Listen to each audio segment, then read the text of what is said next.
You have to look at this as the beginning of a new great adventure. Serpentor Khan, or the ending of a sad story. Dr. Mindbender. 1 minute and 55 seconds before the biobomb explodes. Skybound. Image Comics. G.I. Joe Volume 1, Issue 301. Confronted with the escalating threat of global terrorism, the Pentagon clandestinely established an elite task force known as G.I. Joe. Selecting top-tier operatives from various branches of the military, they assemble a potent and diverse rapid response team tasked with addressing the gravest dangers to democratic values. Operating covertly from a classified facility known as the Pit, nestling deep beneath the desert terrain of Utah, the G.I. Joe team remains in perpetual state of vigilance. The primary mission is to combat existential threats and safeguard the nation's clandestine assault. Under overarching leadership, Lieutenant General Clayton Abernathy, operating under the codename Hawk, commands the entire unit. Daily operational commands falls within the purview of First Sergeant Duke, also referred to as the First Shirt or simply Top. The main foe of G.I. Joe team is Cobra, an international terrorist organization that originated as a pyramid scheme. Their objective: disrupt the global order and establish markets for weaponry. Cobra Commander stands as the leader of the organization, embodying ruthlessness, cunning, and an unwavering conviction in their own righteousness. Assuming the second-in-command position is Dr. Mindbender, a renegade orthodontist with the ability to manipulate the thoughts through his diabolical brainwave scanner. Destro is inherited CEO of Mars, a weapons manufacturing company formerly known allied with Cobra, but now in opposition to them. The Baroness is both the paramour of Destro and the former chief of Cobra's intelligence services. Serpentor Khan was crafted by Dr. Mindbender using the DNA of Genghis Khan to serve as the strategic commander of Cobra's military forces. However, he proved to possess an independent and autonomous mind. As sinister as our adversaries may be, G.I. Joe consistently takes the forefront in the fight to ensure our security. We find ourselves alongside Duke and Wild Bill in the descending C-130, hurtling towards Cobra Island. Additionally, G.I. Joes are navigating the waters aboard a whale, aiming to reach the island for a massive assault. The countdown is ticking away as Serpentor activates a nuclear device, initiating the countdown from 3 minutes 20 seconds. Serpentor has chosen to release a bioweapon with the intention of annihilating everyone and everything in his trajectory. Duke notes the hydraulic pressure gauge just ticked up a notch, while Bill adds the plane is going to a spin. Centerfold force is pulling the fluid out of the wings. While Bill emphasizes, we have to wait until the pressure gets a few notches higher and time it precisely at the correct point of rotation. As the timer reaches 2 minutes and 3 seconds, Duke acknowledges, you're calling a shot, Wild Bill. The timer is at 1 minute and 55 seconds. You have to look at this as the beginning of a new great adventure, or the ending of a sad story. Why doesn't Wild Bill pull up? Duke, Covergirl, Roadblock, Helix, Jinx, Molto, Clutch, and Muskrat are on that plane. They're too low to bail out. 1 minute and 27 seconds. You might reconsider. We can still stop the countdown until the 10-second no return. Just relax. You can't run fast enough to escape the blast radius. The pressure's as good as it's gonna get. 1 minute and 22 seconds. With the timer on the clock reading 1 minute and 17 seconds,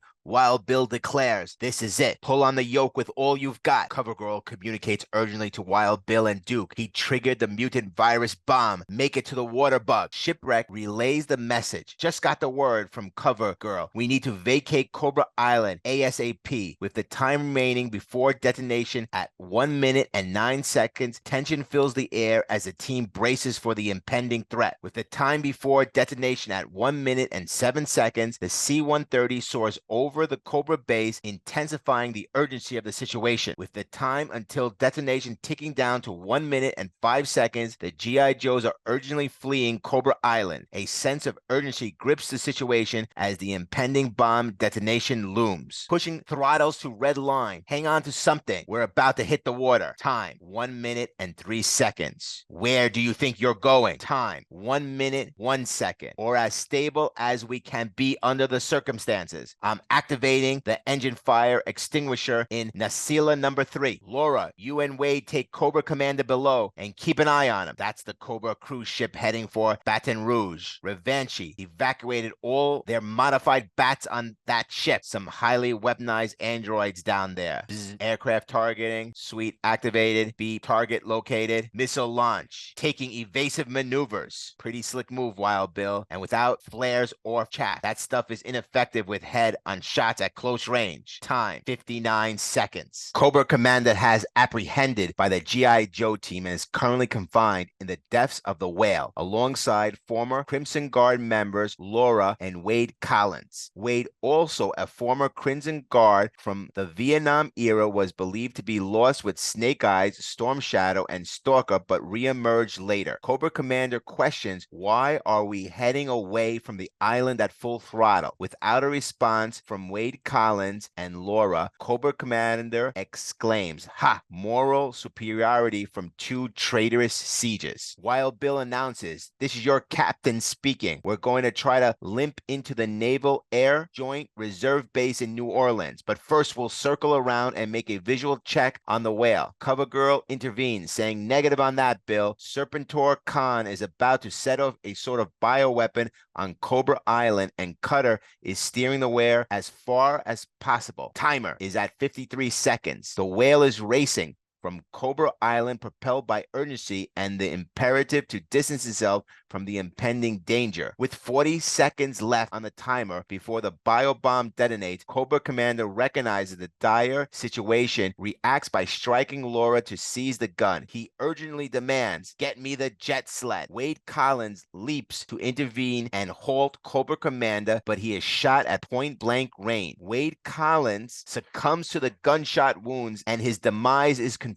He is dead. Cobra Commander swiftly jumps onto a jet ski, making a quick escape from the whale. With only 13 seconds remaining before detonation, it becomes increasingly certain that the nuclear bomb will indeed explode. What happened? Cobra Commander got the jump on me. He shot Sean's dad and took off on the jet sled. We need to mourn him later, Sean. Right now, I need your hand. Too many manual crank the ramp back up and keep us from sinking. The lower ramp cut our headway considerably, Cutter. As soon as the ramp is back in place, we go to red line again. Vroom. We're having trouble keeping a steady trim. Time, 3 seconds. Not enough lift from an engine out, and structurally damaged necessities throttling down. We need to lose some weight. Time, 2 seconds. Time, 1 second. Boom. In a shocking turn of events, the biobomb detonates as the timer hits 0, unleashing its devastating impact. Radiation begins to flow through the island, spreading its ominous effects in a potential catastrophic aftermath. Cobra Commander speeds away on the jet ski, fully aware that escaping quickly is imperative for his survival. The Joes comprehend that a bioweapon has been detonated, anticipating the fallout and the imminent consequences of the perilous situation. The impact of the blast appears to have reached its outer limit, ensuring that the C-130 whale and Cobra Commander are safely beyond the range of explosion. I outran the blast. I am home free. That's it. Cover Girl, tell Wild Bill we jettison all the vehicles. That should do it. I'll trim at Angels 5 and throttle down cruising speed for leisure run into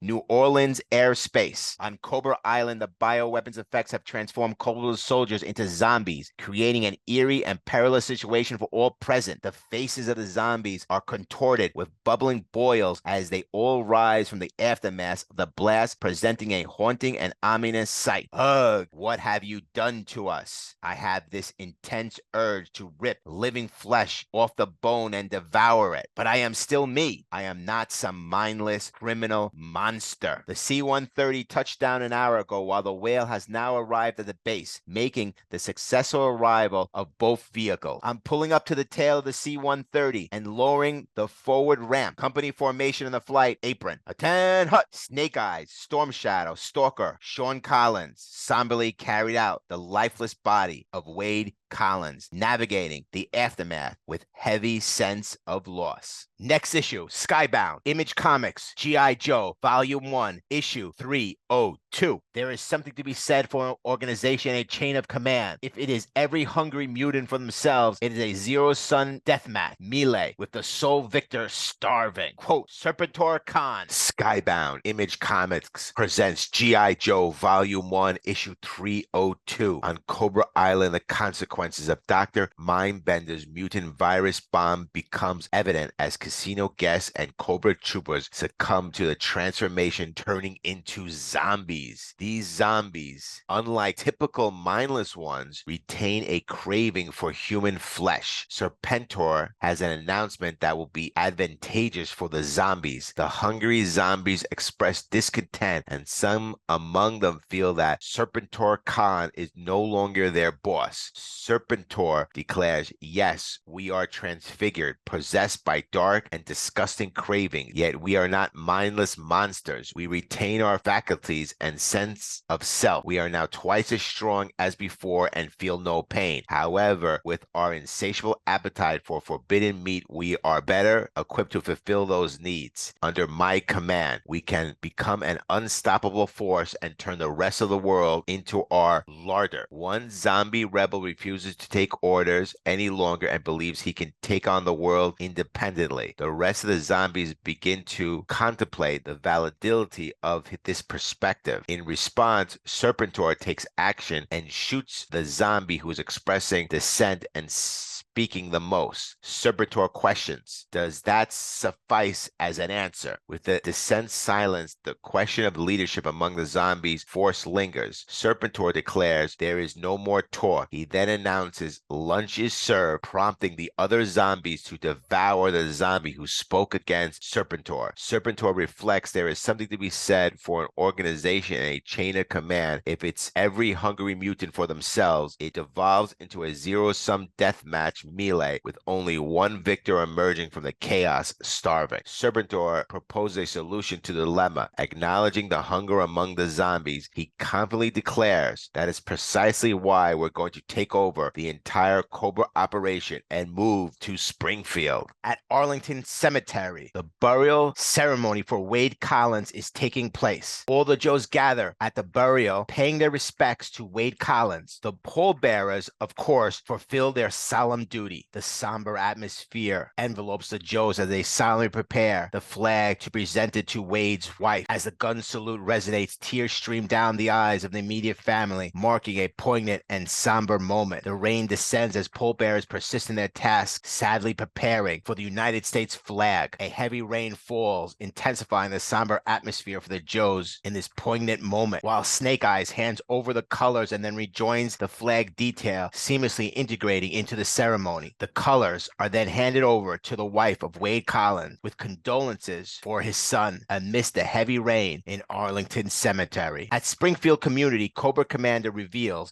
and so on the great arrest, I was forced to flee Cobra Island just before Dr. Mindbender's mutant bomb detonated. He explains further the bomb instantly turned every living human on the island into relentless, cannibalistic monsters. Any questions? In the community center, numerous individuals have questions, particularly those from Springfield with family members who are Cobra soldiers. They seek answers about what is going to happen next. Cobra Commander swiftly brushes off the questions, sensing more pressing matters at hand. He is certain that Serpentor's next move for Cobra involves the invasion and takeover of Springfield. Cobra Commander is recalling all Cobra units from various outposts and secret bases, consolidating forces for an undisclosed purpose. We are going to mobilize our forces like we've never mobilized before, Cobra Commander declares. He continues, we will fortify and entrench, making Serpentor Khan pay dearly for every inch of Springfield. At Revanche headquarters in New Jersey, the android cyber faction of the Joes, led by Alpha 001, engages in retcon to decipher the events on Cobra Island after the explosion. Upon receiving reports that Serpentor has planned to take over, Alpha 001 formulates his own strategy to address the situation. Back at the pit, team members express their confusion to Stalker, questioning why Wade Collins he He received special honors at Arlington Cemetery. They are puzzled, pointing out that Wade was in fact a Crimson Guard. Stalker begins the story explaining Wade was on point during the mission. Behind him were Snake Eyes, accompanied by his hog, and Roman Escobedo, while Dicky Samberstein and Storm Shadow brought up the rear. Stalker continues recounting that during a firefight they witnessed Wade getting hit. It later transpired that Wade became a prisoner of war enduring a horrific ordeal. Upon Wade's return, he found himself jobless and friendless, with Cobra being his last-ditch effort for a new beginning. Stalker reveals, "We brought him home, pulling strings to set him up, along with his adopted family, providing him with new identities. Then one day, his son, Sean, wrote a letter to Snake Eyes, and that's when it all came full circle." In the command center, Breaker has gathered satellite imagery of Springfield, complemented by random CCTV footage hacked from the server. Roadblock, Duke, and Breaker come to the conclusion that a full-scale war is imminent in Springfield, with Serpentor and the zombies facing against Cobra in a civil war. Roadblock suggests sitting back and observing as they annihilate each other. However, Duke argues that there are some Joes who have personal connections to people in Cobra, making it a more complicated situation. Somewhere in the Sierra is Snake Eyes' cabin. This is Snake Eyes' clone with Scarlet, while the original Snake Eyes has his memories uploaded into the clone body. In the kitchen, Snake Eyes is cooking a meal, and Scarlet comments on how good the rabbit tastes. A noise at the door catches their attention, and Scarlet investigates. To their surprise, there is a wolf at the door holding a cub in its jaws. The wolf presents the cub as a gift to the newly created Snake Eyes. Snake Eyes has a companion, a Timber. Happily, Snake Eyes accepts the cub from the wolf, and the Timber, the wolf, sniffs Snake Eyes. Snake Eyes and Scarlet are lying in bed, and the wolf cub is curled up at the foot. Snake Eyes breaks the silence, saying, "Scarlet, I want to tell you." However, Scarlet interrupts with, "Not now." Despite the lack of words, both Snake Eyes and Scarlet embrace. Unbeknownst to Scarlet, Snake Eyes' vocal cords have returned. Next issue, Skybound. Image Comics, G.I. Joe, Volume 1, Issue 303. Absolutely. We remove the self-preservation chip and reprogram the units to go kamikaze if that is required to complete the mission. We don't believe that will be necessary. The enhanced Blue Ninjas are more than adequate to neutralize the targets. Quote, Revanchi Alpha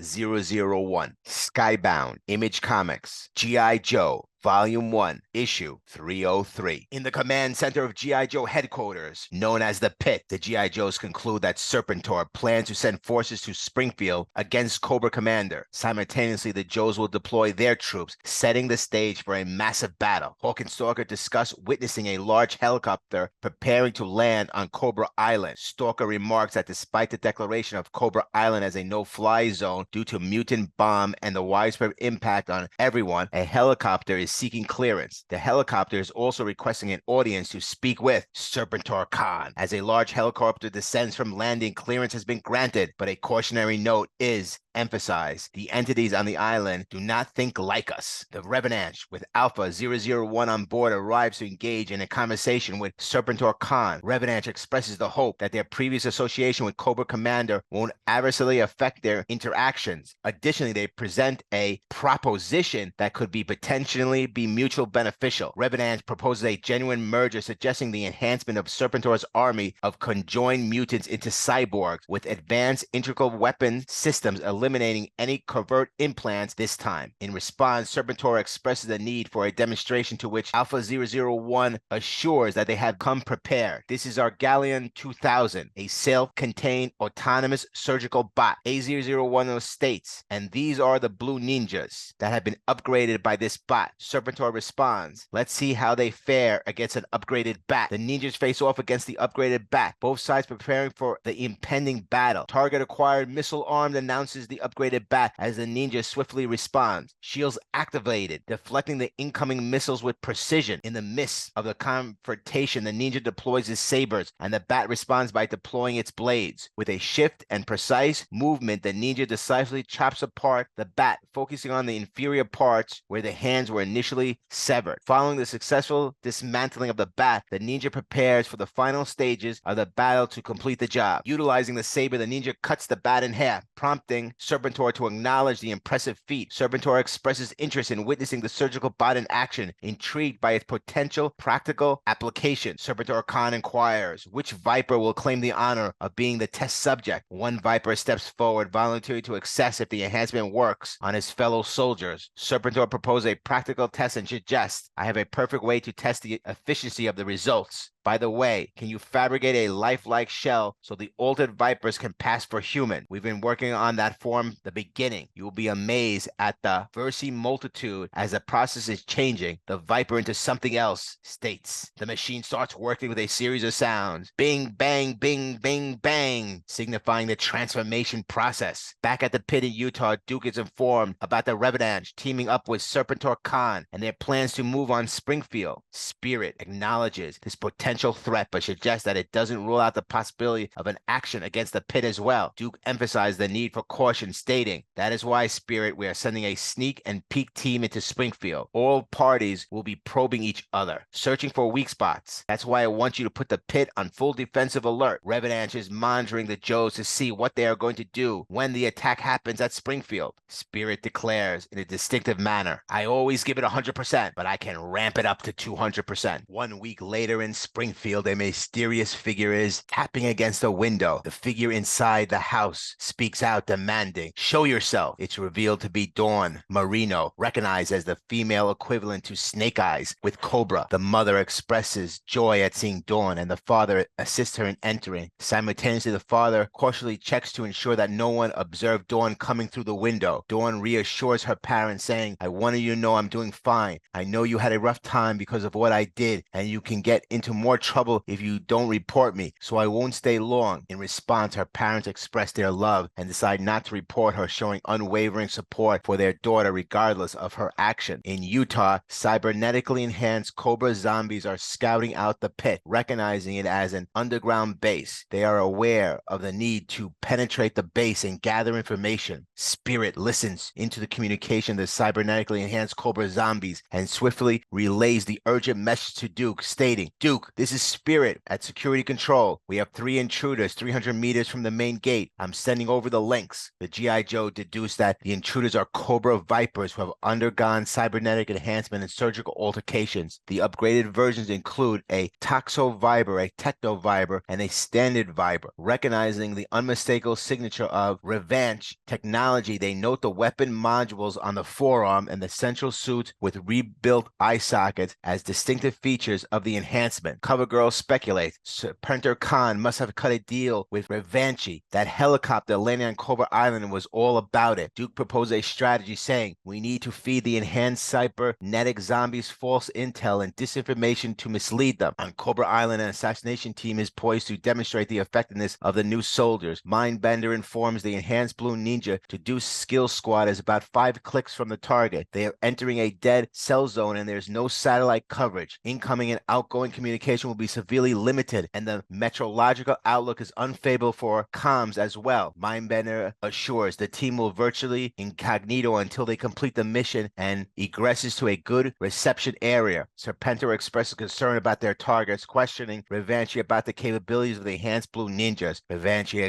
responds confidently, stating, "Absolutely, we removed the preservation chip and the program the humans to go kamikaze if that is required to complete the mission. If they cannot complete the mission, they will blow themselves up like kamikaze style." Revanchi remains confident that the kamikaze option may not be necessary, as the enhanced Blue Ninjas are deemed more adequate to neutralize the targets.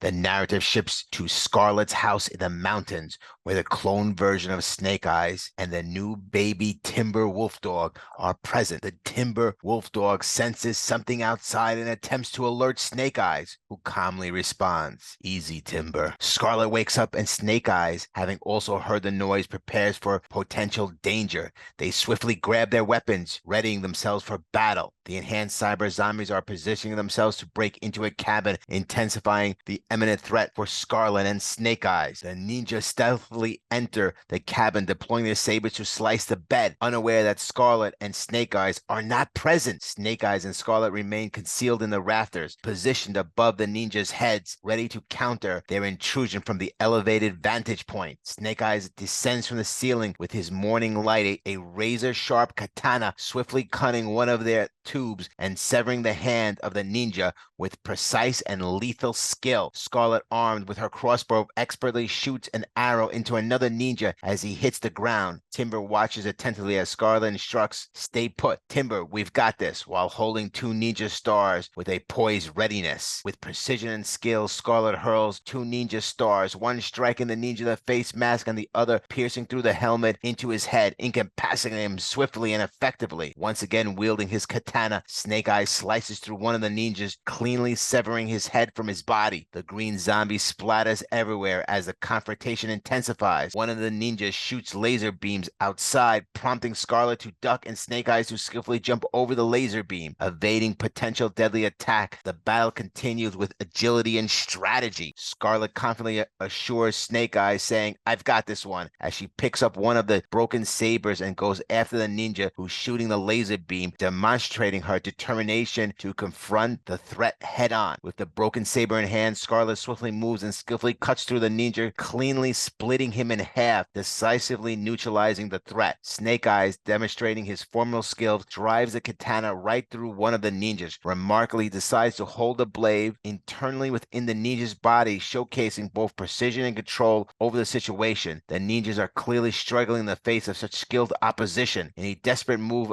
another ninja leaps onto the back of the one holding Snake Eyes' katana's blade inside. Snake Eyes twists the blades, attempting to dislodge it from the ninja's body, intensifying the struggle with the chaotic confrontation. Changing tactics, Snake Eyes loosens the katana and swiftly makes an upward strike, slicing through both ninja with the precision and efficiency, neutralizing the threat in a single powerful move. With the successful strike, green blood spills from both ninjas, creating a gruesome scene. The katana blade is now freed, and the immediate threat has been decisively eliminated by Snake Eyes' skillful maneuver. With all six ninjas now incapacitated, Snake Eyes remains vigilant, wanting to ensure there are no more threats. However, the kamikaze mode has been activated, indicating low probability of the ninjas winning the hand-to-hand battle. As a precaution, a bomb has been triggered and is set to detonate, posing a new and imminent danger. Serpentor grows concerned as an hour passes without communication, fearing the ninjas may have failed. However, Revanchi maintains confidence, believing the situation is still within their parameters. Meanwhile, Dr. Mindbender waits anxiously for communication, eager to receive updates on the mission. Amidst the tension, Dr. Mindbender announces, "Wait, a transmission is coming in." A very faint and garbled, only video, no audio. The screen displays a green scene of Scarlet's blood, Snake Eyes, and Timber all covered in blood, suggesting a dire outcome from the kamikaze detonation. The fate of the team remains uncertain as the distressing images play out on the video feed. Despite the loss of the transmission, the last image captured is that of the apparent demise of the Joes. With the lifeless bodies of Scarlet, Snake Eye, and Timber, Serpentor, aware that the ninjas lost the hand-to-hand battle, was pleased with the kamikaze detonation. He is satisfied with what appears to be a successful outcome. He eagerly inquires, "How many more of those can you deliver?" expressing a desire for further results. Next issue, Skybound, Image Comics, G.I. Joe Volume 1, Issue 304, Dawn Morano versus the Blue Ninjas. The former Snake Eyes is on a recon mission in Springfield when she's confronted by Cobra's deadliest weapons yet. Something big is going down. Spirit, tell Dawn to Charlie Mike and keep tabs on the infiltrators, but avoid contact at all costs. Quote, Duke. The previous issue concluded with a dramatic turn of events as Snake Eyes and Scarlet and Timber were seemingly killed in a self-explosion caused by enhanced cyber zombie ninjas. The final transmission conveyed that the explosion was a self-preservation measure to protect the advanced technology. The fate of Snake Eyes, Scarlet, and Baby Timber hangs in the balance, leaving readers on the edge of their seats as they await the resolution of this intense and suspenseful storyline. Presented by Skybound Entertainment, distributed Created by Image Comics, G.I. Joe, Volume 1, Issue 304. On Cobra Island in Dr. Mindbender's lab, the aftermath of cybergenetically enhanced blue ninjas' assault on the cabin is discussed. Dr. Mindbender informs Serpentor that the transmitted data from the blue ninja indicates the termination of Snake Eyes and Scarlet. Alpha 001 adds that despite being critically damaged and near system shutdown, the blue ninja completed the mission and stayed online long enough to send photographic proof of the supposed termination. Serpentor expresses satisfaction with the performance of Revenant's product and expressed desire to arrange for a steady supply of more enhanced blue ninjas. Additionally, he expresses interest in acquiring specialized Vipers. Alpha 001 assures Serpentor that an amicable agreement can be reached, setting the stage for further collaboration between Serpentor Khan Cobra and Revenant in their pursuit of enhanced forces. In the Sierras, there is partially destroyed cabin emitting smoke, indicating the aftermath of the recent explosion and confrontation with the enhanced cyber zombie ninjas. The description of the picture reveals Snake Eyes and Scarlet lying on the floor, appearing lifeless, with the baby Timber is licking what seems to be blood. The picture of Snake Eyes and Scarlet lying seemingly dead on the floor with the baby Timber licking what appears to be blood is revealed to be a ruse. They faked their own death using meatball tomato sauce, with Scarlet hoping that the optics in the last blue ninja were still functional enough to transmit a signal back to Revenant or whoever sent the assassin. The G.I. Joes dispatched a helicopter to survey the situation and assess what has transpired at the cabin. This indicates a proactive response from the team to investigate the aftermath of the confrontation and gather intelligence on the events that unfolded. The landing brings Black Hat, Mainframe, Airtight, and of course Wild Bill. They are unloading the empty security containers, indicating a routine procedure as they plan to kick back and rest upon their return to the pit. The incoming Joes have arrived with the purpose of cleaning up the remains of blue ninjas, as evidenced by the presence of hydraulic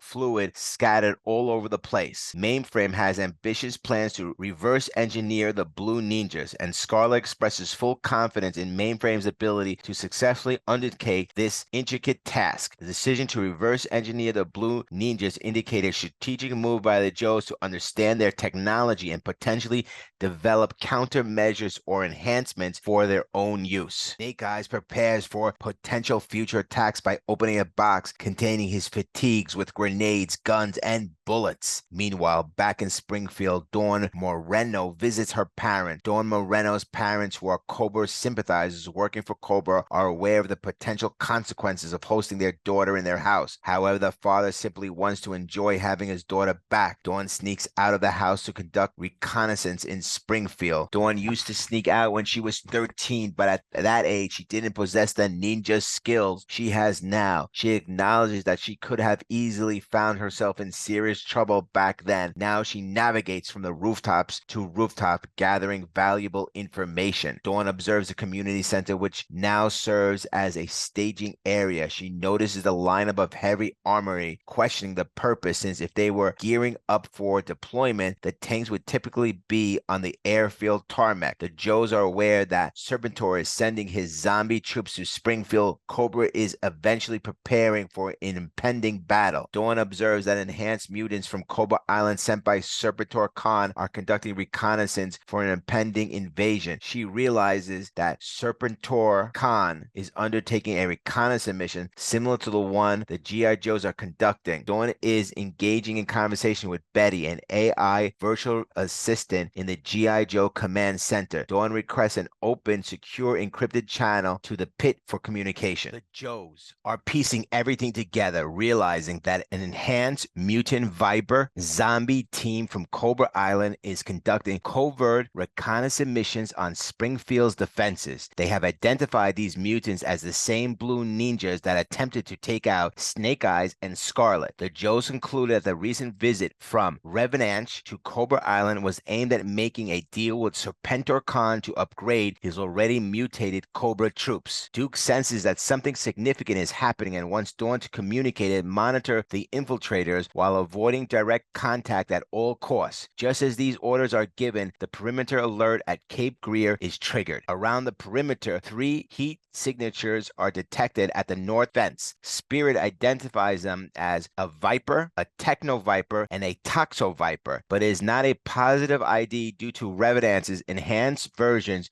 with specialized abilities suggesting a reconnaissance mission. Lady J expresses concern about the Toxo Viper, but Duke insists on keeping tabs on all of them for further evaluation. Duke advises against sounding alarm or dispatching an interception team. Instead, he suggests giving the enhanced Cobra forces plenty of rope to see if they reveal their intentions or make any moves that could expose their plan. The trio of Vipers diligently searches the barracks, only to discover that everyone's gone. Spirit chuckles and relays the situation to the team, finding some amusement in the Viper's confusion over the deserted barracks. Serpentor Khan observes the mutated minions on Cobra Island, noting that although they may be wandering without a purpose, at least they are not turning on each other. Serpentor Khan emphasized the importance of accelerating the production of enhanced and upgraded mutants, believing that gaining greater control over them is crucial. Commands are issued to both Dr. Mindbender and Revenant to expedite the creation of more enhanced blue ninjas. Reports are streaming in to Serpentor Khan indicating that there's a reconnaissance team at both the Pit, G.I. Joe headquarters, and Springfield. Cobra Commander receives intel suggesting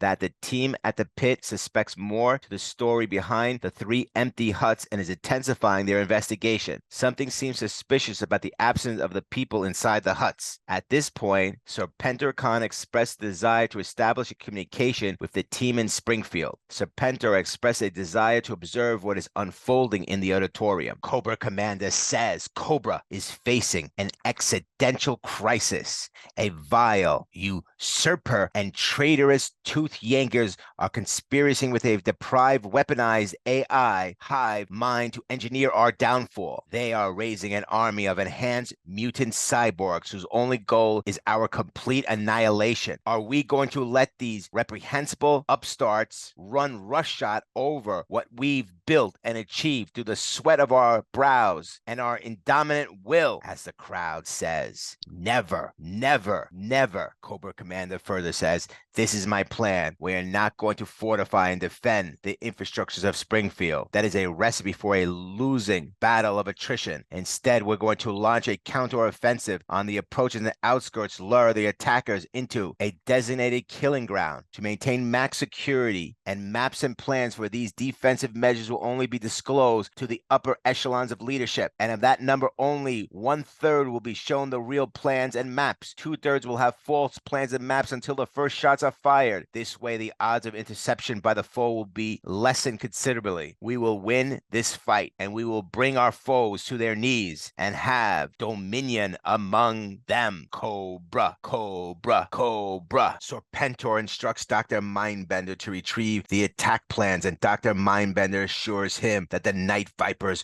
will handle the task promptly. Dr. Mindbender relays the message to the 3 enhanced Vipers, emphasizing their task to abduct the individuals and extract the attack plans through interrogation. The Viper acknowledges the orders, pledging not to fail in their mission. Dawn Marie expresses her determination to thwart the Viper's mission and suggests that their success is not guaranteed. The Tomahawk is in the air with Black Hat, Mainframe, and Airtight, and Wild Bill heading back to the base. They discuss the destroyed cyber-enhanced zombie Viper. Suddenly, the Viper comes alive and attacks them in the Tomahawk, catching them off guard. They shoot at it, trying to stop the Viper. The Viper grabs Black Hat while the other Vipers start moving around. One Viper coils around a Joe's neck and attacks from above. The other Vipers comes out. Black Hat throws herself outside the Tomahawk, and Airtype grabs Black Hat while Bill shoots the Viper's head and instructs the team to secure the remaining blue ninja parts to avoid any more surprises. In Springfield, after transmitting the rally plans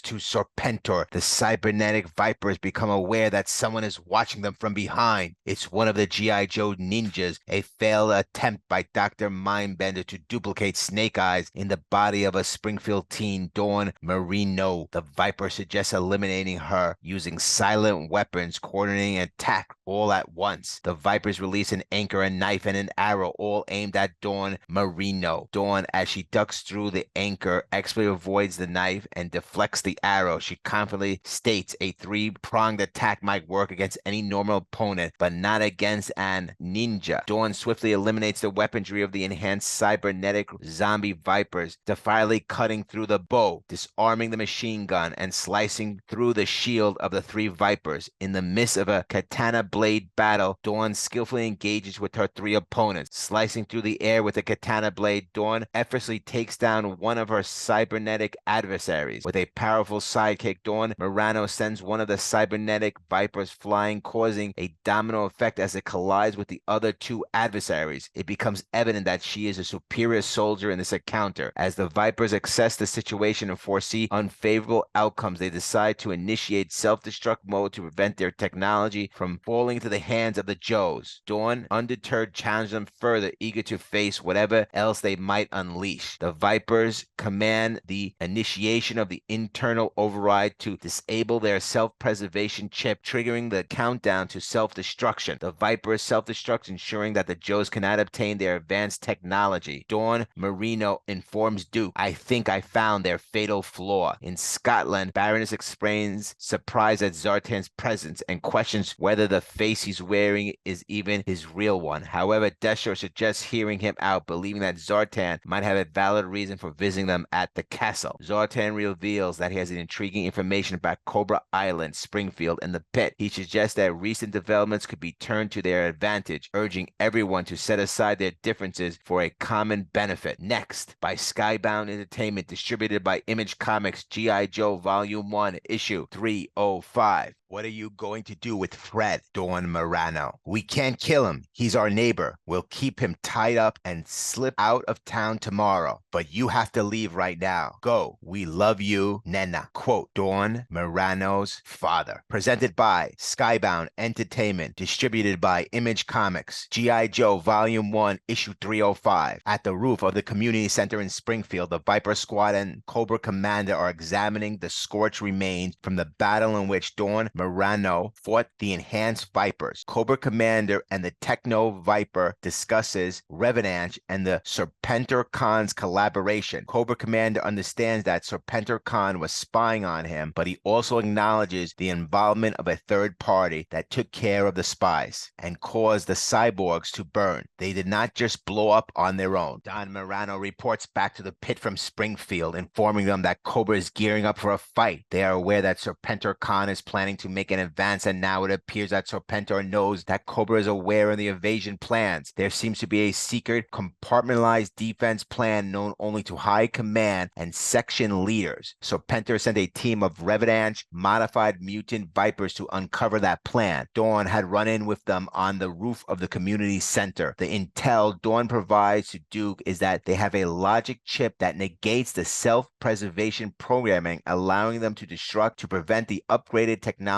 from falling into opposition hands. As Dawn speaks to Duke, a Fred series Crimson Guard Fred 23 shows up at Dawn Marie's father's door. He is looking for her, and there will be consequences if the father does not hand her over. Dawn's parents let the Crimson Guard in, understanding him to be a neighbor. They inquire if he mentioned his visit to anyone. Suddenly, Dawn Marie's father punches Fred 23. For good measure, the mother slams the lamp on top of his head. Seeing the Crimson Guard laying on the floor, the parents decide not to turn Dawn in, of course, and risk their lives by knocking out the neighbor. Dawn asks what they're going to do with Fred. The father responds they can't kill him because he's their neighbor. They decide to keep him tied up and slip out of town the next day. Dawn is told to leave right away, with her parents expressing their love for her. Back at the pit, the cyborg retrieved by Snake Eyes and Scarlet from the cabin is being reviewed by Black Hat, Mainframe, and Airtight. They brought it back on a tomahawk, and upon examination, it's confirmed to be a cyborg with human spine and a brain, but the rest of its body is robotic. The hand, which has separated, suddenly takes off and tries to attack Black Hat. Stalker enters, shooting the hand out of the air. He then asks if there are any more of those, instructing to chuck them down the range and step out of the line of fire. We have Lady J, Molto, and Spirit on the way to confront the three enhanced Vipers that have been roaming around the pit. These three Vipers were sent on a recon mission and are now positioned above the pit. It's time for those 3 Joes to take out the Vipers. The 3 Vipers are in one of the pit's empty rooms. One of the Vipers said, "Did you hear that? Something's behind us." As the ground beneath the rug starts to take shape, the Viper says, "What happened to that Viper? He was right behind me. Check that blanket again." One of the Vipers is missing. The rug is lifted once again and another Viper is grabbed into the hole. Volto says, "Deal with him, Lady J. I got this one." As Spirit holds another Viper in a chokehold. Lady J is wrestling with a Viper who has a grip hold on a nerve gas. If the pin is pulled, the Joes are done. Lady J is trying to keep him from releasing the pin as Molto sticks his sword in the head of another Viper. Spirit reassures Lady J, saying, "Hang on, J, I'll be right there." Meanwhile, the Viper taunts, "You unmodified meat puppets can't compete with an enhanced entity. Now the pin is pulled. All I have to do is release the spoon. Even with my helmet integrity compromised, my mods will allow me to survive the release of acetylclonotyrus blockers. But you pathetic, unmodified organics will meet an excruciating end." Spirit declares, "Not if I clamp my hands around yours to prevent the spoon from flying." Lady J is urged to pry the pin from his other hand. The Viper boasts, "Good luck with that. My sinews and tendons have been replaced by steel cables. You're not going to unlock my fingers from the pin." It's clear the Viper will be stronger than all 3 Joes combined as he maintains a firm grasp on the grenade. Lady J rushes over, firing rounds into the Viper's head, finally declaring, "We'll see about that." Meanwhile, Spirit maintains his grip, ensuring the grenade doesn't detonate. Lady J, unable to budge the Viper's fingers, receives assistance as Molto arrives with a sword. Molto swiftly cuts off Viper's hand with his sword and then hands Spirit the severed hand along with the grenade pin. Despite the defeat, the 3 Vipers, Serpentor remains confident that everything is proceeding according to plan on Cobra Island. The zombie patrons at the casino are eagerly lining up for enhancements, anticipating these upgrades will render them even more indestructible than they already are. A blue ninja cyborg from Revenant approaches a Python officer, informing him of a discrepancy involving missing chips. The Python officer reassures them, saying, "That's not a problem. I can take you to where we store everything. It's just a glitch in the system." As they enter the shielded area, Revenant informs the Python officer that there's no communication available. Suddenly, the Python officer swiftly stabs Revenant with a knife, initiating a fight. In the heat of battle, Revenant manages to sever the Python's officer's hand, taunting, "You didn't get the kill shot in, but I got you now." However, the Python officer reveals a surprising resilience as tentacle grows from the stump of his severed arm. With a newfound strength, the Python officer's tentacles ensnare Revenant, squeezing tightly to the destruction. Dr. Mindbender grimly remarks that the Python officer only delayed the inevitable. He predicts that when the blue ninja fails to report in, red flags will be raised, leading to an investigation. This investigation will likely uncover the plan to incorporate a chip into the new product, nullifying any Revenant control. Serpentor Khan adds that by the time this revelation occurs, it will already be too late. We switch back to Castle Destro, where Zartan has recently arrived. Destro, Baroness, and Zartan are seen having a drink together, toasting and discussing future plans. Then we cut back to Cobra Island, where Serpentor and Dr. Mindbender are watching a video feed showing Destro and Baroness. Dr. Mindbender remarks that it appears Destro and Baroness have been completely deceived by Zartan's simulacrum. Serpentor acknowledges this, adding that their plan would fail apart if the real Zartan were to surface. However, Dr. Mindbender reassures him, saying he's got that covered. We see Zartan on the swamp skier, and Dr. Mindbender remarks, "We've got him in a square in our sights. No amount of shade shifting will save him." Zartan is speeding across the swamp as fast as he can with a missile headed his way. The missile's equipped with a biometric seeker target acquisition suite and is closing in on Zartan rapidly. He tries to evade it, zigzagging through the swamp, but the missile continues to hone in on him. Next, presented by Skybound Entertainment, distributed by Image Comics, G.I. Joe Volume 1, Issue 306. What is Zartan's secret? Destro and Zartan have formed a new partnership, but the Dreadnought has a secret that will change everything. As Snake Eyes and Scarlet begin a new chapter, tragedy strikes for someone dear to them in Springfield. There are 6 factions in this ongoing story: Cobra Commander, Serpentor Khan, Revenant, Destro, Zartan, Zartan, and of course G.I. Joe. Currently, Serpentor Khan and Revenant are working together, but Serpentor is looking to double-cross Revenant, while Revenant aims to gain full control over Serpentor Khan's zombie army. Destro and Zartan are enemies, but could possibly form a new partnership. Cobra Commander is against everyone. The G.I. Joes are monitoring the different alliances, forming and disbanding, waiting to make their move. With many moving parts, all these factions are looking to see who can double-cross, get on top, and eliminate their rivals. Presented by Skybound Entertainment, distributed by Image Comics, G.I. Joe, A Real American Hero, Volume 1, Issue 306. Zartan is being chased through the bayou while riding his swamp skier with a heat-seeking missile fired by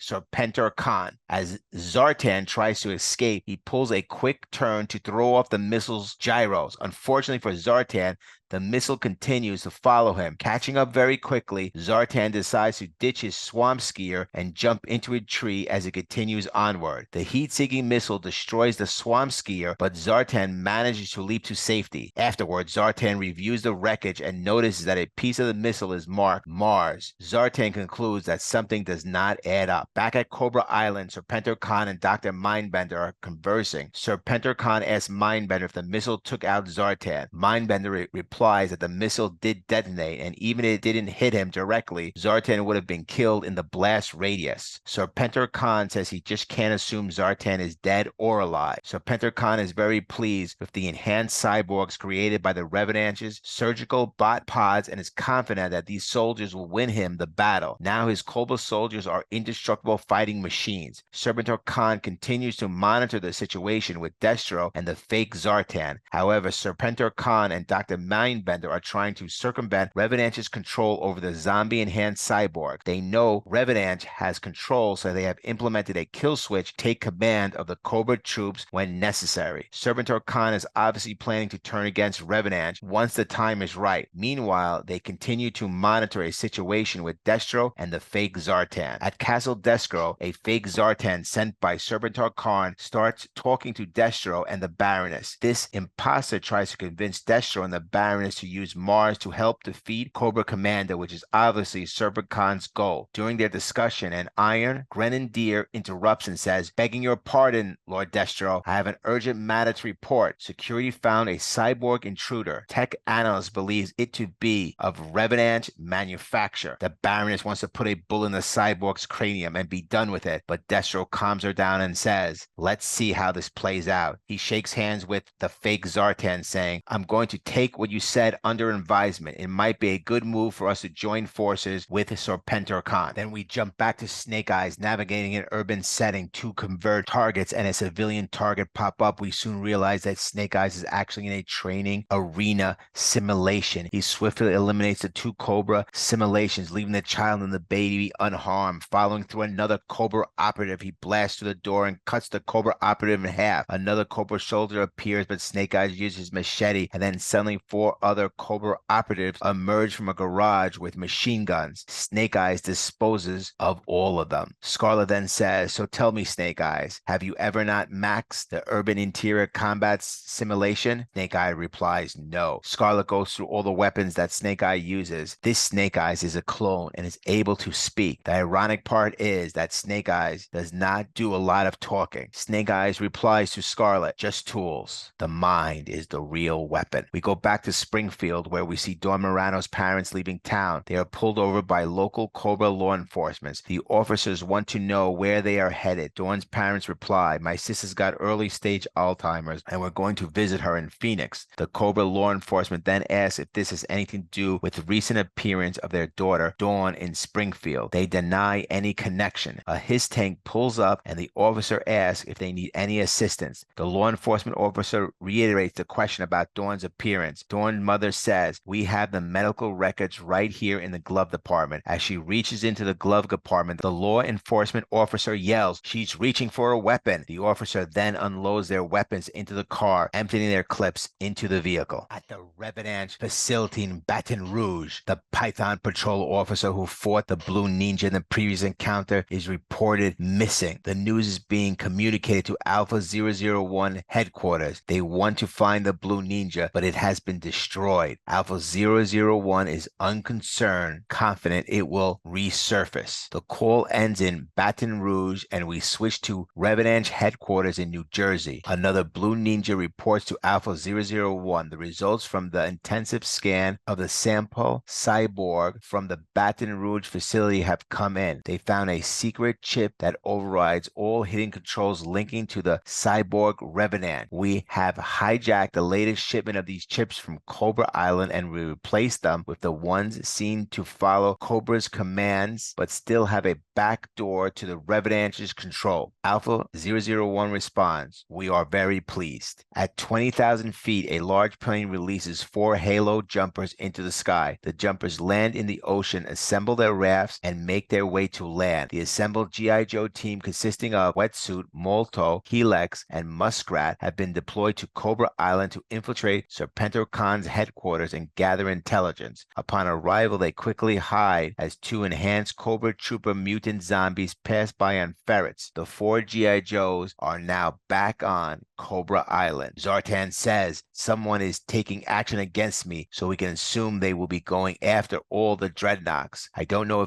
if it's Cobra Commander in Springfield, Serpentor Khan on Cobra Island, or Alpha 001 at Revenant. The only player who is not a suspect is Destro. All the dreadnoughts are mad and want revenge on both Serpentor Khan, Cobra Commander, and Revenant."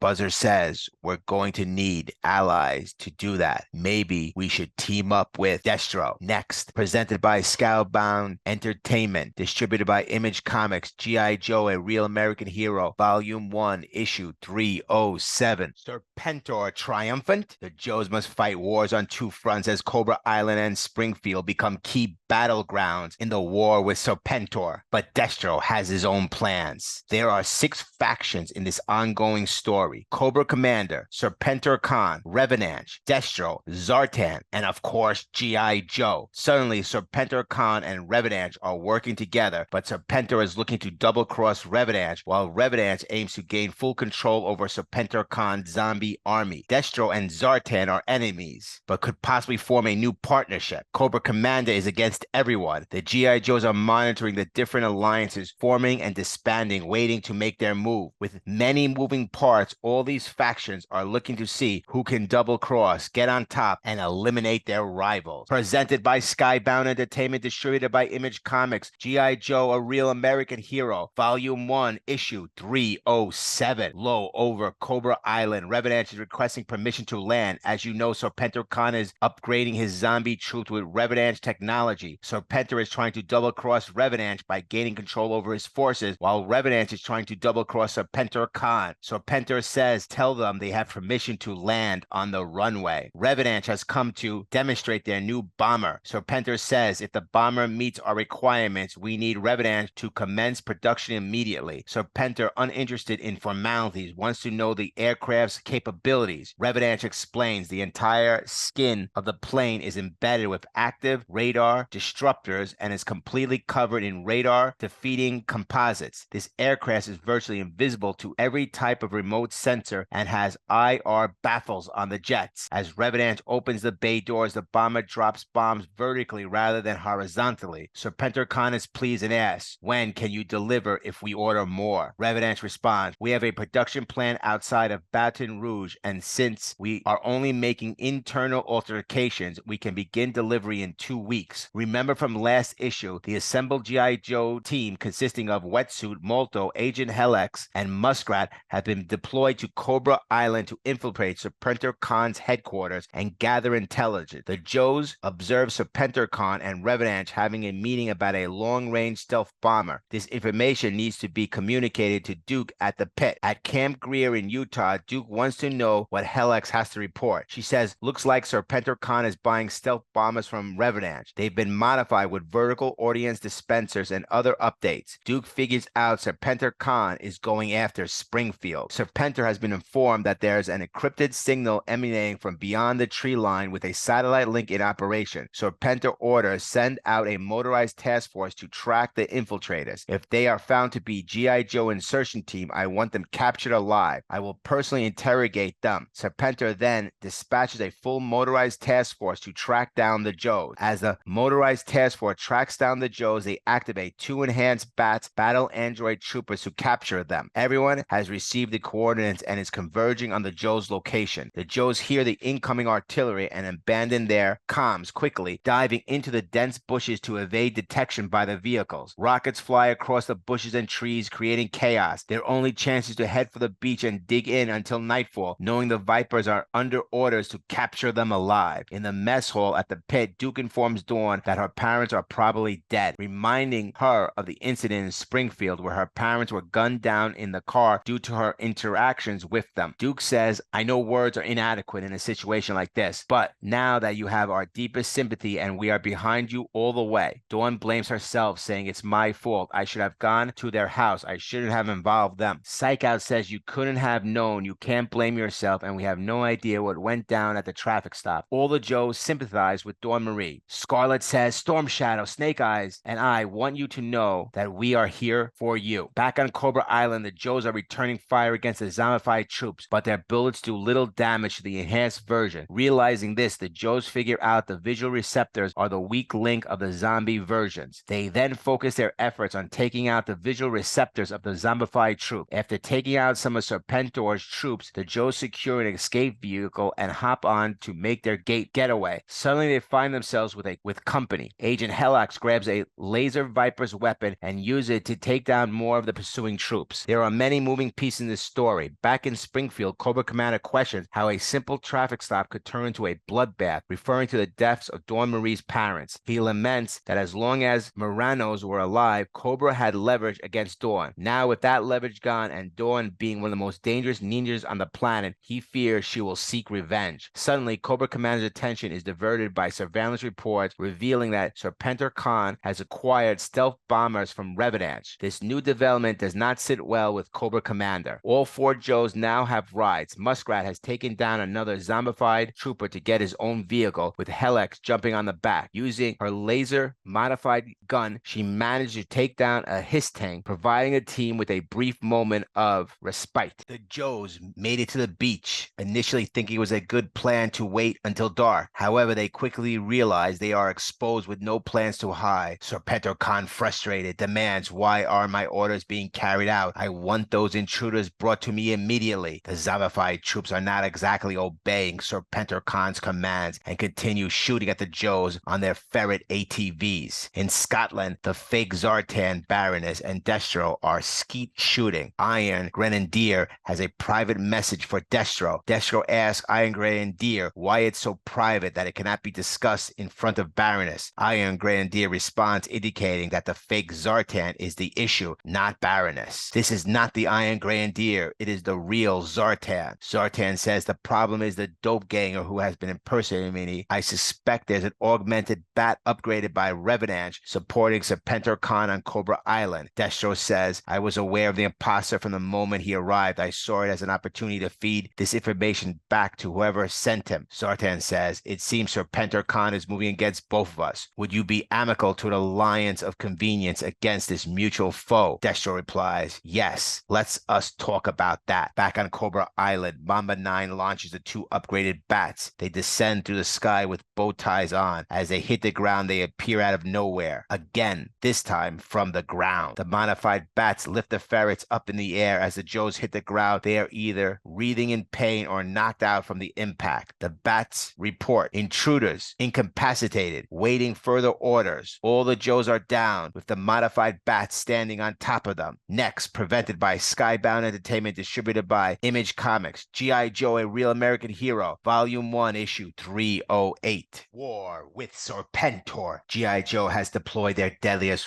recon team to Cobra Island to end the growing threat, while a team of their greatest ninjas makes their way to Springfield. But could a bigger threat be on the horizon? G.I. Joe, A Real American Hero, Volume 1, Issue 308. On Cobra Island, the G.I. Joe team was ultimately captured, but still managed to relay the information to Duke. Wetsuit, Muskrat, Agent Helex, and Molto were apprehended by the enhanced cyborg. They are now in the back of a Hiss tank. Even blindfolded, the G.I. Joes are figuring out where they are. They are being taken back to Cobra Casino, to the lower level garage, as one of the mutated Cobra soldiers tells them to get out. The G.I. Joes mock how stupid the enhanced zombies are, but the zombies retort questioning who the fools are, considering the Joes are locked up. Muskrat says, as far as I'm concerned, incarceration is strictly a temporary condition. I intend to blow this pop stand as soon as possible. At the pit, Duke says, I'm sending the whole ninja team on a reconnaissance mission into Springfield. Scarlet will be the team leader. We know that Serpentor Khan has ambitions toward that nice little town where everybody has blue or red uniforms hanging in their closet. So we need eyes on the ground there. He questions, is Dawn Morano up for the challenge after her parents were killed by Cobra, as her fellow ninjas support her in her time of grief? At the Cobra Island airfield, Serpentor Khan is very pleased with himself, and he should be. Today is a big day.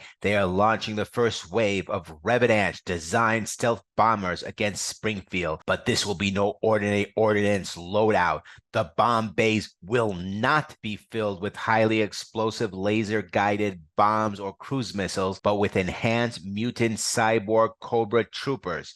The bombers will drop zombies out of the air. They believe that Springfield's Cobras have no chance because these troopers are faster, bulletproof, and they have a better targeting due to their advanced optics and sensors. They don't even need parachutes, as they can drop from 5,000 feet without being phased. Serpentor Khan speaks to Strato Vipers, saying, you have orders, carry them out without fail. The first Strato Viper seen was incredibly arrogant, and especially towards his ground crew. He has regularly undertook his missions in the Night Raven to spy on U.S. military installations, always managing to stay in the narrow gap between not violating the aerospace and being close enough to get clear pictures. More Strato Vipers were based on Cobra Island, where they had a contemptuous view of the Star Viper, a sentiment that was replicated. Strato Vipers usually do not work well with others. Revenant stealth bombers are launched from Springfield. The Recon team consists of Wetsuit, Muskrat, Agent Helix, and Malto escapes their bonds and jumps the guards, performing a uniform swap to infiltrate Dr. Mindbender's lab. Back on Cobra Island, the stealth bombers have launched and are on their way to Springfield. Serpentor Khan monitors the progress from his suite while Dr. Mindbender prepares to interrogate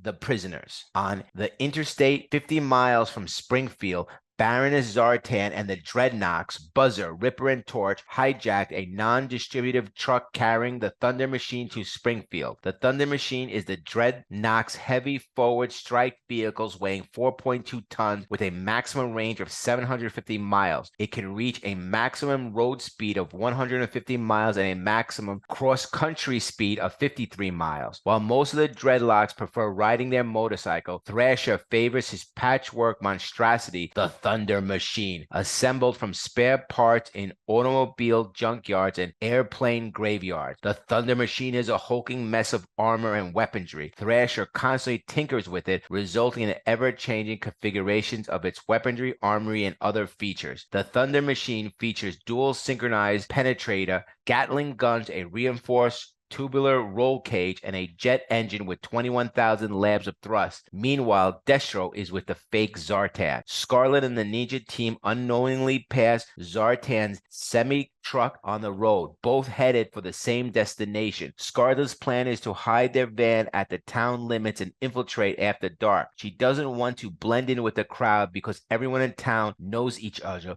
so they will wear their battle fatigues and carry their weapons. Storm Shadow offers words of confidence to Scarlet, and she appreciates the moral support. In Dr. Mindbender's lab, as he prepares to torture the G.I. Joe Retcon team, he feels pressured by the presence of Vipers rifling through his papers. Realizing the gravity of the situation, he understands that this is indeed the G.I. Joe team. The Joes discover a secret storage space that turns out to be a freezer. Inside, they find something large and a frozen man with an arrow through his eye. Just outside of Springfield, Baroness says there's a formation of large aircraft above us. Zartan responds, those are bombers, and they're on a beeline for Springfield. I don't believe it. Serpentor is bombing Springfield, Baroness says, and we're driving into the middle of Ground Zero. At the outskirts of Springfield, the Joes see the heavy stealth bombers flying in a bombing run formation, headed right towards downtown Springfield. Jing says that's a world of hurt those bad boys are bringing down on Cobra Central. The bay doors open and the enhanced zombie Cobra soldiers jump out of the airplane. The enhanced zombie cyborg soldiers reach their target at the community center, landing straight down and immediately opening fire, expecting an easy victory. However, Cobra is prepared and a massive blast suddenly annihilates several of the zombies. Cobra Springfield is prepared for Serpentor Khan. Cobra Commander has Heat Vipers spread out, ready to pick out their targets. The Heat Viper is equipped with heat suppression technology in his rocket launcher, allowing him to evade infrared detection. His helmet is linked to a sophisticated targeting system that handles locking onto targets, estimating range and trajectory, and image intensification. Cobra Commander is dressed in his battle armor. The appearance includes a silver helmet with the Cobra emblem on the forehead, a light blue shirt and pants with silver armor on the chest and legs, black gloves, joints, and boots, and a dark red belt with a holster. His accessories include a black segmented air tube, a triangular silver backpack with 4-angle spines, and a black laser pistol with a scope textured grip and an energy magazine. Cobra Commander is ready to bring the war to the invaders of Springfield. The invaders include enhanced cyborg zombies, while Cobra Commander is supported by Heat Vipers and equipped with his well-armored battle suit. Next, presented by Skybound Entertainment, distributed by Image Comics, G.I. Joe, A Real American Hero, Volume 1, Issue 309. Cobra Commander strikes back, and in Springfield, Dawn Morano will have her revenge. Presented by Skybound Entertainment, distributed by Image Comics, G.I. Joe, A Real American Hero, Volume 1, Issue 309. Serpentor Khan has launched a long gestating attack against Springfield by dropping cybernetically enhanced mutants onto the town from custom-designed bombers provided by the Revenant. Consequently, Zartan and the Baroness led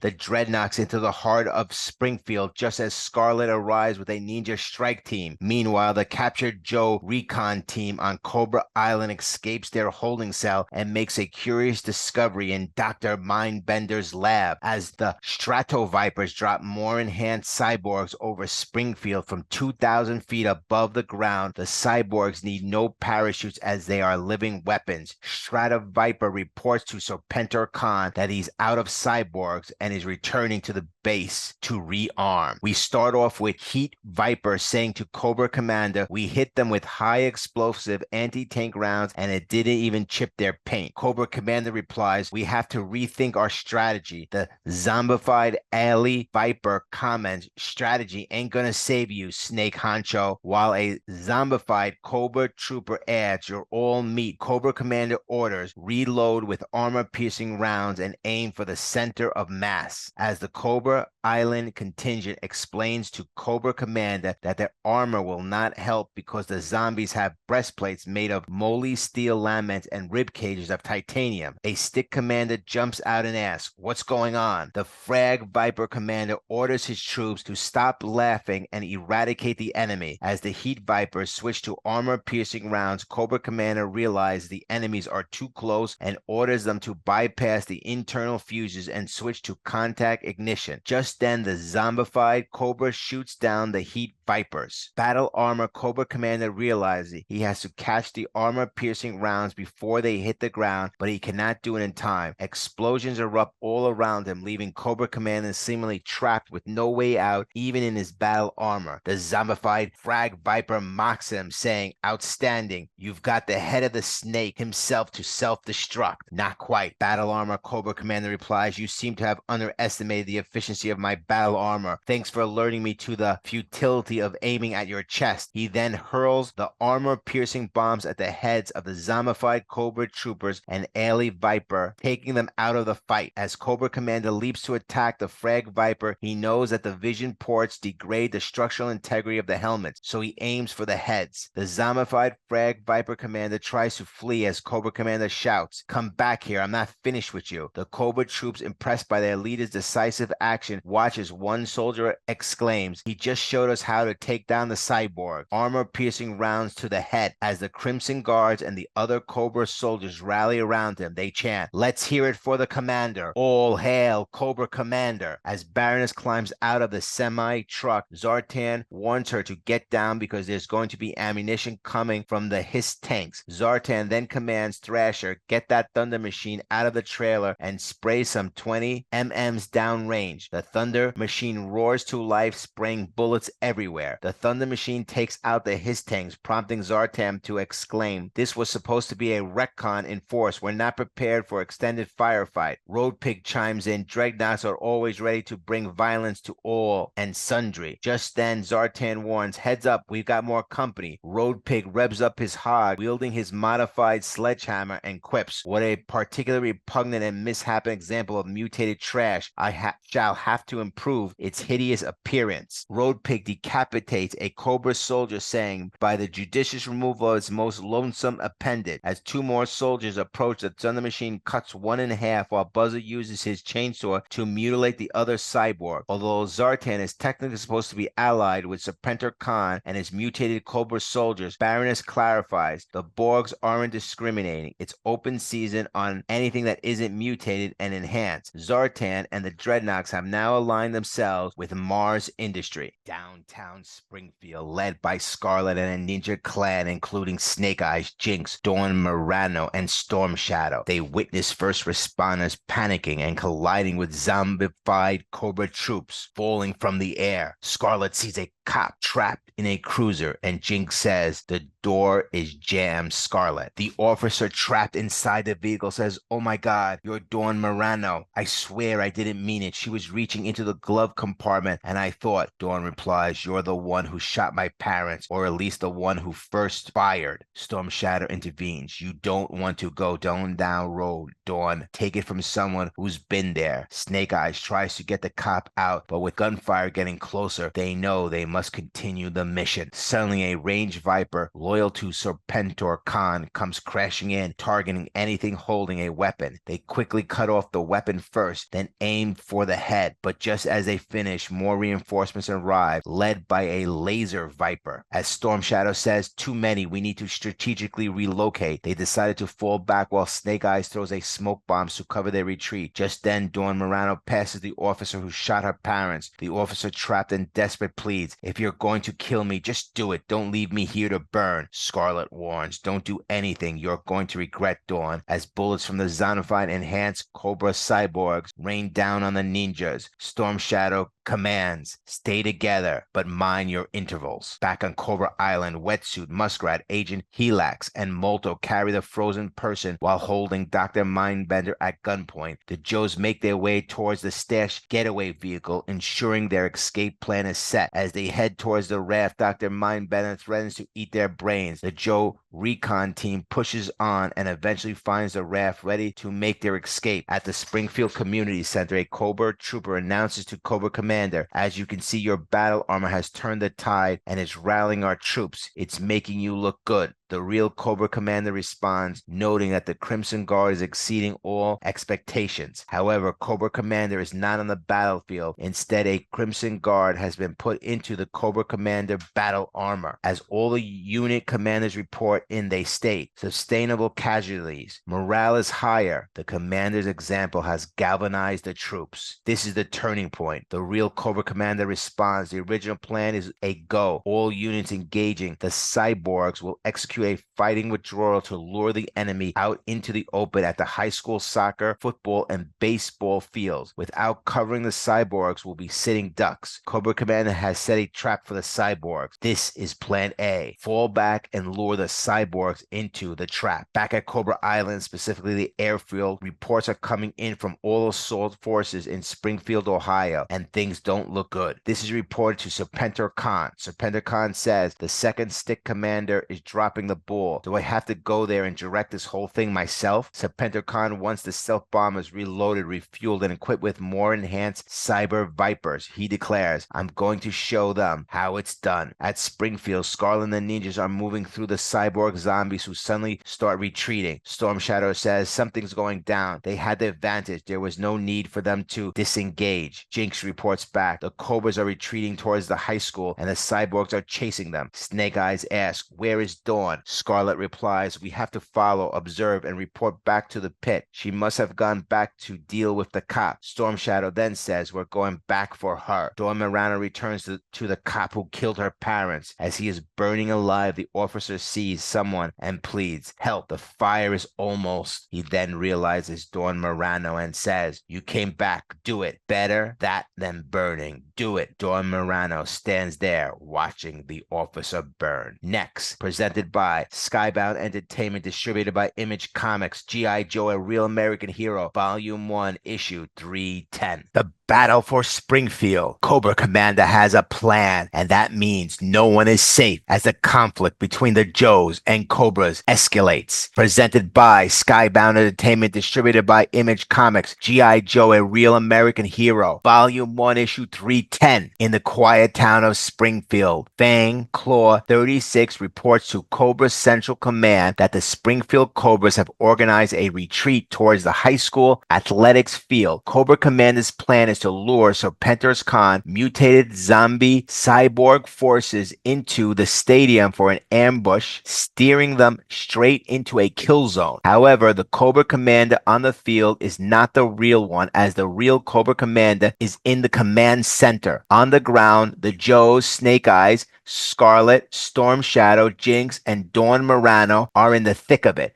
Meanwhile, Baroness, representing Mars Industries, and the Destro clan join forces with new allies from the Dreadnoks led by Zartan. Fang Claw 36 reports that the plan is working. Serpentor's army is following the retreat right into the kill zone. Cobra Commander says, this is Cobra Commander. Maintain your position above the fray and keep reporting. I'm returning to the flight, so you'll now report to the Televiper. This, of course, is untrue, as the Crimson Guard has taken the place of the real Cobra Commander in the battle armor. Fang Claw 36 reports, new development here. I'll send you imagery as soon as I can zoom in and get a clear shot. Zartan has figured out Cobra Commander's plan, realizing that the retreat makes no sense unless they're luring Serpentor Khan's forces into a trap. Baroness, loyal to Destro, informs him immediately. Fang Claw 36 has sent an image of Zartan and Baroness. Cobra Commander says Destro is sticking his stainless steel beak in and using the Dreadnoks as pawns. I'm going to send a message to the arrogant Scott. Televiper, patch me through to the siege in my battle armor. As the Crimson Guard receives a message from Cobra Commander, he is told, I want you to find Zartan and Baroness and blow them all away. Meanwhile, the battle armor Crimson Guard, posing as Cobra Commander, might fight his way through the zombie cyborgs. Elsewhere in Springfield, the cop who shot Dawn Marie's parents sees her standing over him as the fire blazes.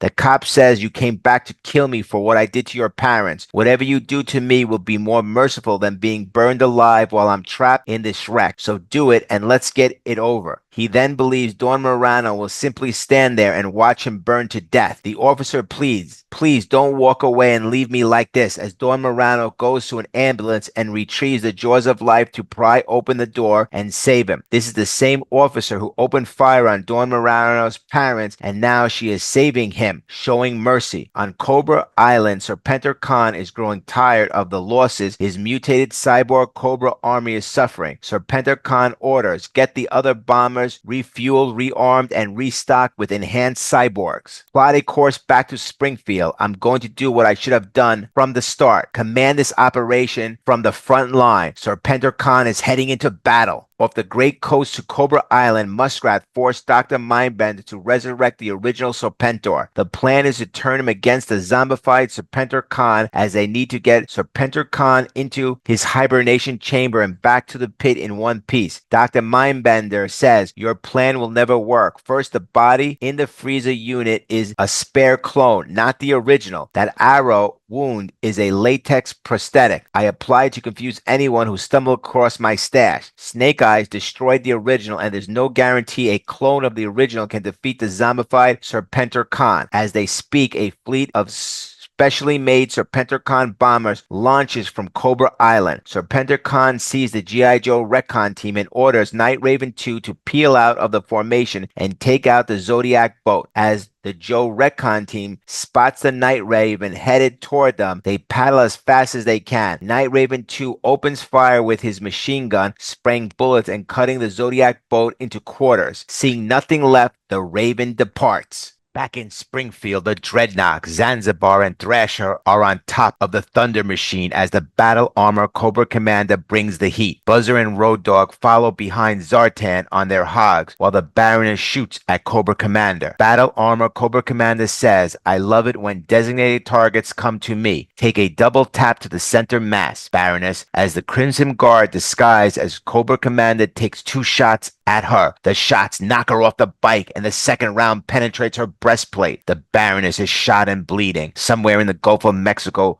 Serpentor clone sinks to the bottom, but with the laws of gravity, it rises to the surface alongside the Joes. Miraculously, neither the Joes nor Dr. Mindbender were shot when the boat was cut into 4 pieces. Now they must kick their way back to shore with Dr. Mindbender and Serpentor clone in tow. Zartan rushes to place the Baroness in the Thunder Machine and orders Xandar and Zanzibar to get it running. He frantically searches it for a piece of cellophane, plastic, or an air seal to stop the Baroness bleeding. It looks bad. Meanwhile, Buzzer, Torch, and Road Dogg work together to burn, cut, and strike Battle Armor Cobra Commander in unison. Battle Armor Cobra Commander outnumber Cobra troopers consisting of Frag Vipers and Heat Vipers, see this and throw bombs and use flame throwers to extract them. Zartan, noticing the situation, shouts, disengage. We have to get Baroness to an ER as soon as possible, but he knows it won't be that easy. On the other side of Springfield, Scarlet wonders where Dawn is. Snake Eyes spots the car completely engulfed in flames, but Scarlet doesn't see the cop's body inside. Dawn Morano then appears with the cop and says, in the end, I don't have the heart to watch him burn. Just then, enhanced cyborg, zombie, Cobra troopers emerge, shooting. Jinx says, we came prepared for a recon mission, not for an all-out firefight. As Dawn Morano turns her back to the police officer, she asks Jinx, so is that a problem? Jinx replies, not really. While the ninjas are taking down the enhanced cyborgs, the police officer, showing no gratitude or morality, mutters, that Morano kid's moral superiority is stuck in my craw. I'll fix her smug behind. He pulls out a gun to kill the person who rescued him, but just then he is blown away by the enhanced Cobra troops. The zombified cyborg Cobras say, we outnumber them. We can overrun them. The Joes realize they need to retreat and regroup when they see the Thunder Machine coming through with Zanzibar shooting down their attackers. Zartan turns to Storm Shadow and says, we need to get Baroness to an ER, and then nearest his Springfield general. Will you accept a truce so we can get her aid? Storm Shadow responds, we'll help you get there. The Joes agree to a truce with the Dreadnoughts, who help the Baroness, once again putting aside grudges to do the right thing. In the Cobra Commander Center, Cobra Commander says, tell me my plan is working. The Televiper responds, your plan is working, Cobra Commander. Cobra Commander replies, that's what I like to hear. The Televiper continues, see for yourself, the blue dots are our troops and the red dots are the cyborgs. Cobra Commander smirks. They're walking right into the kill zone at the high school athletic field. Such a perfect plan. It saves all of Springfield's infrastructure as well. The Televiper adds, it's time to launch the Air Armada, sir. Cobra Commander commands, give them the attack signal. Operation Avalanche is a go. In Scotland, an Iron Grenadier says, Lord Destro, we have a satellite transmission from Zartan in Springfield. It's for your eyes only. Destro replies, give it to me. The Iron Grenadier hesitates. I'm afraid it's bad news. Destro Destro, without pause, commands, call up the Iron Grenadiers and roll out the heavy air transports. Destro says we're going to Springfield. Destro is going to save Baroness while Zartan and Joes are getting her to Springfield General Hospital. Cobra Commander has lured the enhanced cyborg zombie Serpentor Khan's forces to the stadium for an ambush. However, Serpentor Khan is on his way to Springfield with reinforcements. The battle in Springfield is escalating. Next, presented by Skybound Entertainment, distributed by Image Comics, G.I. Joe, A Real American Hero, Volume 1, Issue 311.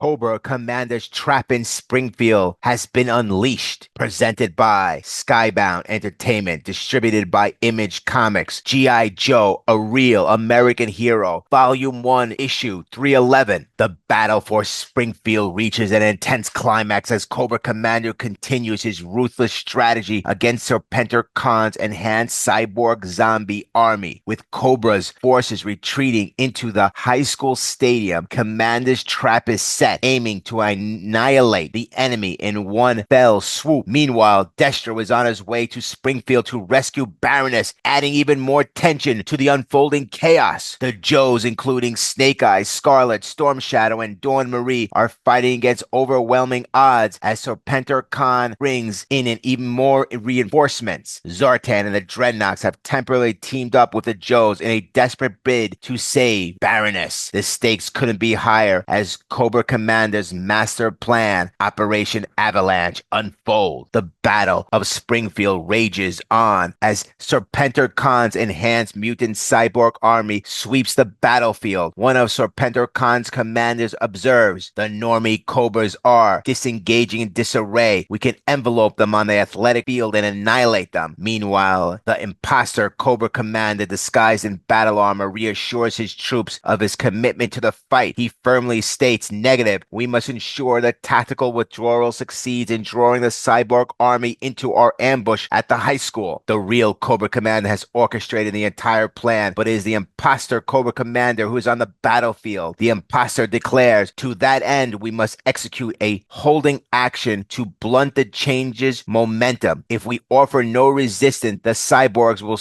suspect the trap. We've only got one Hiss tank and two Stingers to pull this off, so we must be convincing. Meanwhile, the cyborg commander observes, Cobra Commander is exhibiting more guts than I ever expected, but he's still a loser. I have no qualms about shredding him. A machine gun fires, bombards the Hiss tank. A Cobra trooper picks up the imposter Cobra Commander, who dares the cyborgs to follow them into the stadium. In downtown Springfield, the trap is sprung. The enhanced mutant cyborgs are pursuing Cobra forces into the middle of the athletic field kill zone. Cobra Commander declares, excellent. I love it when everything goes according to plan. Spring the trap. This was always Cobra Commander's plan. Now the entire Cobra Air Force launches a missile attack, squadron after squadron, dropping bombs on the cyborg zombie, exactly as Cobra Commander had envisioned. As the Dreadnoughts and the G.I. Joe rush to get Baroness to the hospital, Zartan says the hospital is just ahead. Riding on the back of Zartan's hog is Scarlet, who points out it's under the control of loyalist Cobra troopers. Zartan responds, we can deal with that. He then asks Thrasher how the Baroness is holding up, and Thrasher replies, she's barely holding on. Scarlet warns that if the troopers resist, it's going to get bloody, but Zartan insists, let me handle it. Meanwhile, the Springfield hospital is overwhelmed with Cobra's own injuries and fatalities. In recent years, Zartan has been an enemy of Destro and the Baroness, but now he's doing his best to save her. Zartan says, I've got you, Baroness. You have to hold on a little bit longer. Determined, he declares, I'm taking her inside. Anyone who wants to stop me, go ahead. The Cobra troopers drop their guns and Zartan remarks, wise decision. Meanwhile, Storm Shadow and the rest of the Joes wait outside. Storm Shadow says, we'll be here ready to facilitate extradition if need be. At the athletic field, the last remaining zombified cyborg troops rise. One of them accuses, they lured us into the killing field killed and decimated us. You led us right into the trap, you blithering fool, the cyborg commander retorts. You think you could have done better? Before grabbing his machine gun and unleashing a hail of bullets. Meanwhile, Cobra Commander Squadron remarks, we caught them off guard and clustered together. This is like shooting fish in a barrel. Cobra Commander screams, don't let a single one escape. His squadron leader laughs and replies, we'll reduce them to fine red mist. Suddenly, Cobra Commander's Air Force comes under attack by night ravens. Cobra Commander yells, what's going on up there? We're supposed to have air superiority. Can you identify the attackers? The night ravens have come from Cobra Island, sent by Serpentor Khan, who has declared he will take the lead. This marks the arrival of the second wave of cyborg zombified troopers equipped with Revenant-built stealth bombers. Cobra Commander's planes are being shut down one by one. A Stratoviper asks Serpentor Khan, should we initiate the drop? He responds, initiate the drop. Cyborgs away. Moments later, even more cyborgs descend from stealth bombers, escalating the chaos. Serpentor Khan says, well done, Stratoviper. Now it's my turn to lead the charge. Serpentor Khan leaps out of the Night Raven using a hand glider jet and takes command of the zombified troopers. He shouts, hit the ground shooting and don't stop. The zombified troopers charge forward, firing relentlessly, forcing the Cobra fleet to retreat. Serpentor Khan commands, break through, keep advancing. They've been fiending a retreat and now we're going to turn into a real one. Back at Springfield Hospital, Zartan is trying to find someone to help him with the Baroness, but there's little they can do. Then Zartan shifts into Cobra Commander and says, that does not apply to me. You order a gurney and have the Baroness taken to the OR as soon as possible. When the head of the triage sees it's Cobra Commander, she responds, yes, sir, Cobra Commander. Back at the athletic field, zombies are dropping from stealth bombers, and